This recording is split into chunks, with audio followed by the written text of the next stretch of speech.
नए डॉक्टर आ रहे हैं, बहुत एनर्जेटिक हैं और काम करना चाहते हैं, और जब उनको काम मिलता है तो वो अपनी काबिलियत दिखाते ही हैं, और ये शेखर उनमें से एक हैं। और मैं इनके लिए ये कहूँगा कि ये हमारे यहाँ काम करें।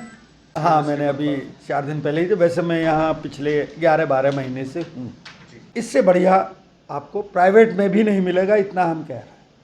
डॉक्टर साहब, अक्सर समाचार पत्रों में या पब्लिक के मुंह से सुनने में आता है कि दीनदयाल हॉस्पिटल में डॉक्टर नहीं मिलते, घंटों घंटों इंतजार करना नहीं, जब पड़ता है, तो उसके लिए क्या कहना चाह रहे हैं? देखिए, हमारे पास इस अस्पताल में कायदा अनुसार 46 डॉक्टर चाहिए, और प्रेजेंट में हमारे पास केवल 13 डॉक्टर हैं। हम कैसे अस्पताल चला रहे हैं ये हम ही जानते हैं। लेकिन गरीब लोगों को निराश होने की आवश्यकता निराश होने की आवश्यकता नहीं है, हम मैनेज कर रहे हैं। ऊपर शासन से मांग रहे हैं, और कुछ सीएमओ साहब से मांग रहे हैं, कुछ एडी साहब से मांग रहे हैं। सर, गरीब लोगों का विश्वास सरकारी संस्थाओं पर नहीं, पूरे तरीके से बना रहता है। नहीं, बड़ा है। आपको पता है कितनी ओपीडी है पर डे की यहाँ, कितना इंडोर है पर डे का, कुछ आइडिया है? 3 से 4 हज़ार सर। तो सोचिए, जब हम नौकरी में आए थे, किसी भी जिला अस्पताल लेवल के अस्पताल में 400 से ऊपर ओपीडी नहीं थी, और 10 से ज़्यादा इंडोर नहीं था। तो आप अंदाज़ा लगाइए कि पब्लिक का तो विश्वास बड़ा ही है। नमस्कार साथियों, मैं हूं आज दीनदयाल हॉस्पिटल से, और ये वही स्थान है जहां पर प्रतिदिन 3000 से लेकर 4000 वंचित और कमज़ोर तबके के लोग आते हैं और अपने स्वास्थ्य के परीक्षण को कराकर संतुष्ट होकर घरों की ओर जाते हैं। वहीं पर पिछले दिनों से सरकारी व्यवस्थाएं बड़ी लचर हैं, स्वास्थ्य सेवाओं को लेकर सवालिया निशान खड़े हो रहे थे। लेकिन आज हमारी मुलाकात हुई डॉक्टर शेखर सिंह जादौन जी से, जो सर्जन हैं और अलीगढ़ मुस्लिम विश्वविद्यालय के साथ साथ कानपुर में भी प्रैक्टिस कर चुके हैं और बहुत से डॉक्टरों को भी अध्ययन करा चुके हैं। ठीक उसी तरीके से इन्होंने 2 शानदार काम किए हैं। एक तो नौनिहाल का भयावह दुर्घटना हुई थी, जिसमें सर का बड़ा हिस्सा क्षतिग्रस्त हुआ था। आमतौर पर डॉक्टरों के लिए चुनौती होती है, और एक महिला के स्वास्थ्य परीक्षण के दौरान काफ़ी खामियां थीं, वो उन्होंने आज सुधार की है। गहनता से बात करते हैं डॉक्टर शेखर जी से। सर, डॉक्टर साहब, आपका स्वागत है। नमस्कार। डॉक्टर साहब, आपके बारे में हर ओर समाचार पत्रों में प्रकाशित हो रहे हैं समाचार कि आपने मानो भगवान राम की तरह धनुष तोड़ दिया हो, बीमारियों पर काबू पा लिया हो। आखिर क्या मामला है वो? थोड़ा सा टेक्निकल अंदाज में बताएं, हमारा ज्ञान कम है आपके मुकाबले। नहीं, ऐसा नहीं है। देखिए, बात यह है कि पेशेंट जब हमने इमरजेंसी में देखा, तो पेशेंट को जब मुझे दिखाया गया, तो जो बच्चा था, 6 साल का बच्चा था, उसका वो अपनी माताजी के साथ जा रहा था। उसके पिताजी गाड़ी चला रहे थे, तो किसी ने पीछे से कार से टक्कर मार दी थी। तो बच्चा जो है मदर की गोद से वो गिर गया। गिरने के बाद बच्चे के सर में चोट लगी। सर में चोट लगने के बाद उसकी स्किन जो है, उसको हम स्काल्प अवल्जन बोलते हैं। स्किन पूरी, इस जो हड्डी होती है ब्रेन की, उससे हट के अवल्ज हो गई स्काल्प, और बीच में अच्छा खासा डिफेक्ट भी था। पेशेंट पलवल का रहने वाला था, खैर रोड पर शायद एक्सीडेंट हुआ था। तो पेशेंट को यहाँ दीनदयाल हॉस्पिटल लाया गया। सीएमओ साहब भी उसको देखने आए थे। सीएमओ साहब ने, मैं था उसमें, सीएमओ साहब ने भी देखा, और सीएमओ साहब के निर्देश के अनुसार हमने वो पेशेंट को ओटी में लिया। ओटी में लेने का, अगर ये मेडिकल कॉलेज के हिसाब से देखा जाए तो न्यूरो सर्जरी वहाँ तो पूरा डिपार्टमेंट है, उस हिसाब से बहुत छोटा केस है ये। बट ये दीनदयाल के हिसाब से यहाँ जो जिस तरीके की चीज़ें हैं, उस हिसाब से वो हमारे लिए काफ़ी बड़ी चुनौती थी। तो हमने पेशेंट को तो आपका मतलब है दीनदयाल में व्यवस्थाओं की कमी है?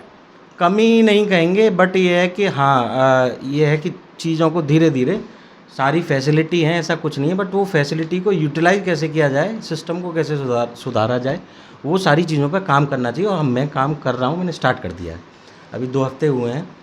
तो हमने पेशेंट को ओटी में लिया। डॉक्टर अतुल गोविंद एनेस्थेटिक हैं, उनको, वो ऑन कॉल थे, वो आए केस के लिए, और रुबीना सिस्टर थी, और रूपेश कुमार ओटी टेक्नीशियन, उनको बुलाया। ओटी खोली गई। ओटी में बच्चे का केस लिया। जो भी स्किन ब्लैक पड़ी हुई थी, उस स्किन को डिब्राइड करके फिर उसको अच्छे से वॉश करके, क्योंकि अंदर गंदगी काफ़ी ज़्यादा भरी हुई थी, कुछ पत्थर के टुकड़े भी निकले थे अंदर स्किन के, और बच्चे के जो बाल थे वो भी अंदर चले गए थे। तो उनको सब अच्छे से वॉश करके और वो उसको प्राइमरी क्लोज किया। फिर पेशेंट को बच्चे को वार्ड में शिफ्ट कराया गया। वार्ड में शिफ्ट कराने के बाद तीसरे दिन जब हमने वुंड इंस्पेक्शन किया तो उसमें भी ये था कि कहीं बच्चे की स्किन काली ना पड़ जाए, क्योंकि बीच में काफ़ी स्किन हमने हटाई थी। तो बच्चे का लक अच्छा था, वो स्किन काली नहीं पड़ी।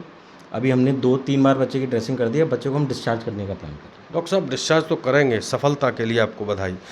इस तरीके की जो दुर्घटनाएं होती हैं आमतौर पर सर पे चोट लगना बड़ा सेंसिटिव माना जाता है, तो इस चीज़ को आप कितना रिस्की समझ रहे थे जब केस आपके टेबल पर था? देखिए, बच्चा जब हमारे पास आया, बच्चे की अगर चोट देखी जाए तो जिस तरीके से बच्चे का घाव था वो घाव बहुत ज़्यादा था।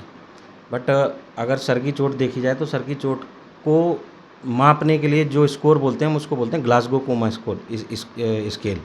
जीसीएस बच्चे का 15/15 था। बच्चा अच्छे से बात कर रहा था, रो रहा था, एक्टिवली मूव कर रहा था और जीसीएस 15/15 था। उसी बेसिस की वजह से जो है ना, मैंने डिसाइड किया कि बच्चे को इसको यहीं इसकी स्किन जो है उसको क्लोज कर देना चाहिए।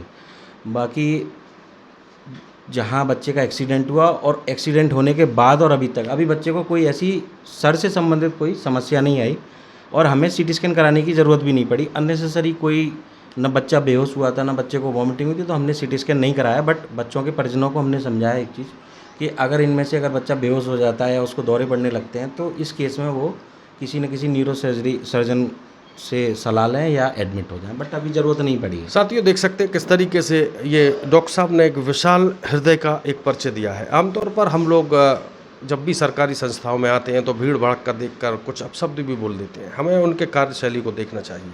अगर यही पेशेंट किसी प्राइवेट में जाता तो वो यकीनन बच्चा अनहोनी होती ना होती, लेकिन उसके परिवारजन पूरे जीवन उस तकाजे को चुकाते रहते। तो सरकारी जो भी सेवाएं दे रहे हैं उनका सम्मान करें और उनका लाभ लें। तो डॉक्टर साहब ये तो रही बच्चे की बात। एक वृद्ध माता की बात थी जो स्वास्थ्य विभाग में ही सेवानिवृत्त हुए, उनकी पत्नी को क्या हुआ था डॉक्टर साहब? एक आज मैंने बहुत सारी चर्चा चल रही थी दीनदयाल हॉस्पिटल में, जिधर भी जा रहे हैं उधर शेखर, जिधर जा रहे हैं उधर शेखर। आखिर ये शेखर है क्या सर, थोड़ा बताएं। एक ये अम्मा थी, ये 24 अप्रैल को इनका दूरबीन विधि से जो है ना गॉल ब्लैडर का ऑपरेशन हुआ था। तो 3 साल रेजिडेंसी और 1-1.5 साल सीनियर रेजिडेंसी मेरी जेएन मेडिकल कॉलेज से है। वहाँ भी मैंने इस तरीके का केस नहीं देखा था। पेशेंट जनरली जो है ना मैनेज हो जाते हैं, बट ये पेशेंट बिल्कुल डिफरेंट पेशेंट थी। इस पेशेंट को ये था कि ये पेशेंट मेरे पास 1 महीने से ऊपर के टाइम के बाद मेरे पास पेशेंट आई। और पेशेंट की जो हालत थी, पेशेंट की सांसें चल रही थी और काफ़ी ज़्यादा पेट में दर्द था, पेट फूल चुका था। फिर पेशेंट ने मुझे अल्ट्रासाउंड दिखाया, उसमें करीबन 750 ml पस था। और फिर पेशेंट ने सीटी स्कैन कराया। सीटी स्कैन में भी यहीं दीनदयाल से हुआ था। सीटी स्कैन में 1200 ml पस बताया। तो फिर पहले तो हमने डिसाइड किया कि इस तरीके के पेशेंट को जो है ना हमें मेडिकल कॉलेज रेफ़र कर देना चाहिए। फिर पेशेंट के अटेंडेंट ने बोला कि डॉक्टर साहब आप देख लीजिए अगर यहीं पे हो जाए तो। फिर हमने पेशेंट को सलाह दी कि इसमें जो है पिगटेल कैथेटर आता है, जिसमें हम एक अल्ट्रासाउंड की विधि से उस कैथेटर को डालते हैं। उस कैथेटर से हम कोशिश करेंगे, क्योंकि 3 हॉस्पिटल्स में पेशेंट को ओपन सर्जरी की सलाह दे दी गई थी। तो हमने ओपन सर्जरी का डिसाइड नहीं किया। हमने ये सोचा कि ओपन सर्जरी तो हमारे लिए बाद की चीज़ है, पहले हम इससे पिगटेल से मैनेज करने की कोशिश करते हैं। पिगटेल कैथेटर से पेशेंट मैनेज हो जाता है तो वेल एंड गुड। पेशेंट को पिगटेल कैथेटर पड़ा, पहले ही दिन 1 लीटर पस वो हमने निकाल लिया पिगटेल कैथेटर में। फिर 3 दिन तक डेली उसको वॉश किया पिगटेल कैथेटर को। तो अभी तकरीबन जो है ना 1500 ml पस आ गया है। अभी पिछले 3 दिन से आउटपुट बिल्कुल निल है। आज हम पेशेंट को कैथेटर निकाल के डिस्चार्ज कर रहे हैं। तो डॉक्टर शेखर साहब ने बड़ी अच्छी बात कही। साथियों जिस तरीके से हम डॉक्टर को भगवान का दर्जा देते हैं, ऐसे ही लोग मेरा डॉक्टर साहब आपसे निवेदन है इसी तरीके से अपने पद की गरिमा का ध्यान रखें। बहुत से निजी हॉस्पिटल वाले ग्राहकों को एक बाजारू सामान समझते हैं, क्योंकि उसकी कीमत लगाते हैं 10 की जगह 20 और 20 की जगह 50, 100, 1000, लाखों में होता रहता है। और जब उसकी आर्थिक स्थिति से वो कमज़ोर होता है तो वो फिर कह देते हैं मेडिकल जाइए। तो साथियों जो भी मरीज़ हैं उनके तीमारदार हैं, सरकारी सुविधाओं का लाभ लें, सरकारी डॉक्टरों से प्यार से बात करें और बेहतर इलाज के लिए सरकारी संस्था पर आएँ। मैं हूँ आपका मनोज अलीगढ़ी। जल्द मुलाकात होगी। बहुत बहुत धन्यवाद।